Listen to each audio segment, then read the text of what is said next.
है कि इंडिया ने एक और ओवरसीज पोर्ट सिक्योर कर ली है। तो देखिए, ये बहुत बड़ी भारत की कूटनीतिक जीत है और ओमान की खाड़ी के मुहाने पर स्थित ईरान का पहला गहरे पानी का बंदरगाह चाबहार भी भारत ही संचालित कर रहा है।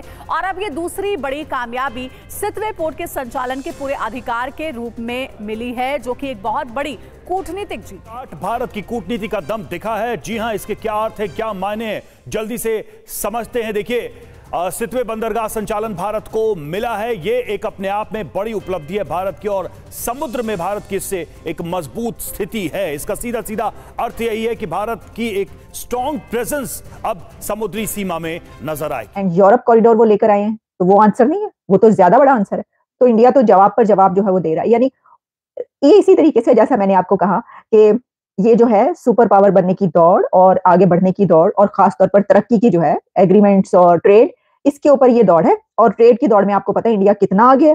तो चलिए, और अब आपको बताते हैं कि सितवे पोर्ट भारत को मिलना न सिर्फ कूटनीतिक जीत बल्कि रणनीतिक बढ़त भी है। सितवे पोर्ट भारत और म्यांमार के बीच कलादान परियोजना की एक अहम कड़ी के तौर पर देखा जा रहा है। कलादान परियोजना के तहत हो रहे निर्माण से कोलकाता का हल्दिया पोर्ट और सितवे पोर्ट सीधे तौर पर जुड़ जाएगा। जी हाँ, और इसके फायदा क्या होगा? दरअसल कहा जा रहा है कि चिकन नेक का विकल्प दूरी जो है वो 800 किलोमीटर कम हो जाएगी। इससे ये बहुत बड़ा फायदा है। साथ ही पूर्वोत्तर राज्यों को एक वैकल्पिक मार्ग यानी ऑप्शनल वे मिलेगा। साथ ही चीन की चुनौती का सामना आसान हो जाएगा भारत के लिए।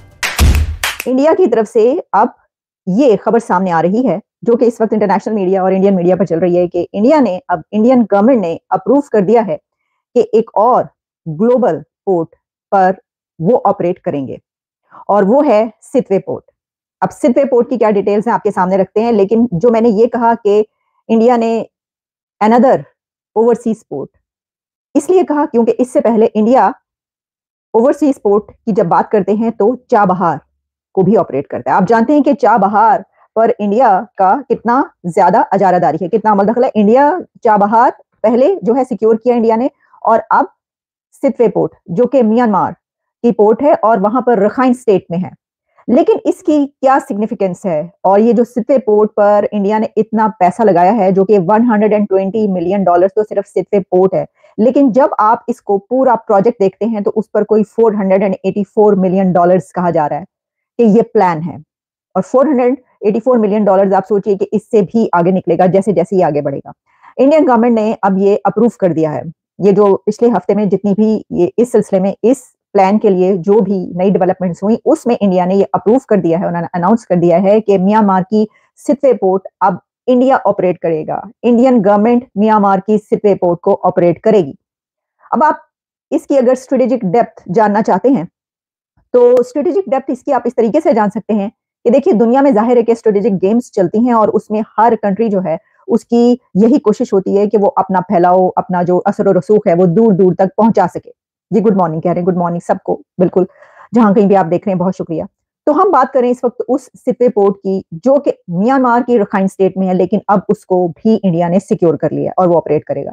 तो इसकी जो सिग्निफिकेंस है, जैसा मैंने कहा कि पूरी दुनिया के, खास तौर पर वो कंट्रीज जो कि इस वक्त बहुत इन्फ्लुएंशियल कंट्रीज बन चुके हैं और जो सुपर पावर बनने की दौड़ में हैं, और जो बड़ी इकोनॉमीज हैं, उसमें इंडिया अब शामिल है। अब इंडिया एक मल्टी पावर बन चुका है, और उसमें उसकी वही ये स्टेप है कि जिसमें ऐसे कंट्रीज अपना जो फैलाव है, जाहिर है कि वो अब चाहते हैं कि उनकी जो कनेक्टिविटी है, जो कनेक्टिविटी ट्रेड की और मैरीटाइम सिक्योरिटी और कनेक्टिविटी, ये बहुत जरूरी होती है किसी भी तरक्की के लिए। तो इंडिया जो कि अब थर्ड लार्जेस्ट इकोनॉमी बनने की तरफ गामजन है, रवां दवां है, तो उनकी गवर्नमेंट ने इसको अप्रूव किया है, उनके मिनिस्टर ने बताया। और इसमें जो है ये कोई 15 ईयर्स बैक, यानी कि 15 साल हो गए इसके ऊपर उनको काम करते हुए, और ये स्टार्ट हुए। लेकिन अब जो है इसको इस तरीके से अप्रूव करके सामने लाया गया। लेकिन इसकी शिपमेंट, फर्स्ट शिपमेंट जो है वो लास्ट ईयर पहुंची थी। 2023 में इसकी फर्स्ट शिपमेंट वहां पर पहुंची थी इंडिया की तरफ से। कई टन, यानी जो भी शिपमेंट उसमें उन्होंने भेजा, वो शिपमेंट वहां पर पहुंची, और उसी वक्त जो है सबको अंदाजा हो गया था। जो मैंने ये लिखा था मेल पे कि क्या ये चाइना कॉरिडोर का जवाब है, रिप्लाई है, तो ये निकी एशिया में मैं देख रही थी, इस खबर के हवाले से जो पब्लिश हुआ, उसमें उन्होंने कहा कि इंडियन बैक पोर्ट जो कि ओपन हुई है म्यांमार की स्टेट में, वहां पर is answer to China's corridor project. Nikkei Asia का कहना है कि ये पोर्ट जो है ये चाइना के कॉरिडोर प्रोजेक्ट जो है उसका जवाब है, उसका आंसर है। इसमें कोई ऐसी दो राय भी नहीं है, यानी ऐसा नहीं है कि ऐसा नहीं होगा। रिक्वेस्ट है कि जिसने भी चैनल को सब्सक्राइब नहीं किया है प्लीज चैनल को सब्सक्राइब करना ना भूलिएगा।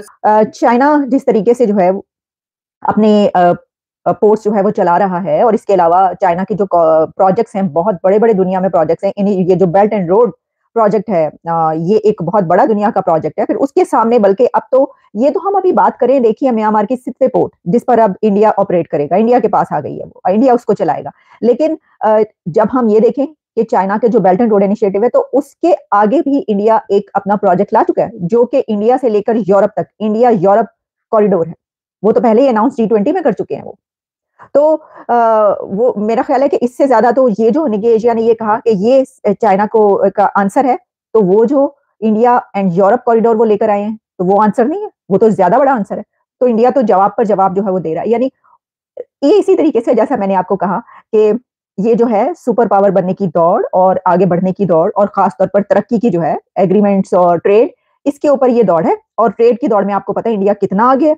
तो अभी हम बात करते हैं पाकिस्तान की, लेकिन उससे पहले हम जरा इसके ऊपर थोड़ी जो डिटेल नजर डाल लें कि ये क्या है। तो देखें, ये जो है सितवे पोर्ट, ये एक तरफ जो है कोलकाता तक जाती है, दूसरी तरफ कोलकाता से जो है आप देखते हैं, यानी आप जब इसकी पिक्चर्स काफी इसकी सामने आ चुकी हैं, जिसमें आप देखते हैं कि मैरीटाइम जो है उसमें ये बहुत ही एक इम्पोर्टेंट, आप समझ सकते हैं कि एक नया स्टेप है इंडिया का। और उसके अंदर साथ ही जहां पर ये है, वहीं पे जो है वो थाईलैंड का भी बॉर्डर जो है वहां पे मौजूद है, म्यांमार में। लेकिन इसमें एक बड़ा जो इस वक्त है मसला, या मसला कह लेंगे जो इस वक्त वहां पे चल रहा है, वो ये है कि आप जानते हैं कि म्यांमार में इस वक्त बड़ी एक सिविल वॉर किस्म की सिचुएशन है। रेबल्स जो है वो बहुत ज्यादा कार्रवाइयां कर रहे हैं। तो सोचा ही जा रहा था कि क्या ये जो रेबल्स कार्रवाइयां कर रहे हैं इस वक्त म्यांमार में जो सिचुएशन है, उसकी वजह से इंडिया इसको जो है वो पीछे हट जाएगा, या ये जो पोर्ट है इसको वो कहेगा कि भाई वहां पे तो ये चल रहा है कि तो इसको कैसे चला पाएंगे, कैसे करेंगे, तो बड़ा मसले मसाइल। लेकिन इंडिया ने इसको अबैंडन नहीं किया, और वो इसलिए अबैंडन नहीं किया क्योंकि इंडिया जानता है कि इसकी कितनी सिग्निफिकेंस है, इसकी क्या स्ट्रेटेजिक डेप्थ है। और दिलचस्प बात यह है कि क्योंकि अब इंडिया ने ये पोर्ट ले रही है, तो इंडिया आपको वहां पे अमन कायम करके भी दिखाएगा। देखिएगा आप जरा, यानी वो ये जानते हैं, कोई भी, हमने इंडिया को घाटे का सौदा करते नहीं देखा। देख लें आप, पिछले चंद डेकेड्स उठा के देख लीजिए, इंडिया घाटे का सौदा कम ही करता हुआ नजर आता है। घाटे के सौदे दूसरी तरफ बहुत ज्यादा होते हैं।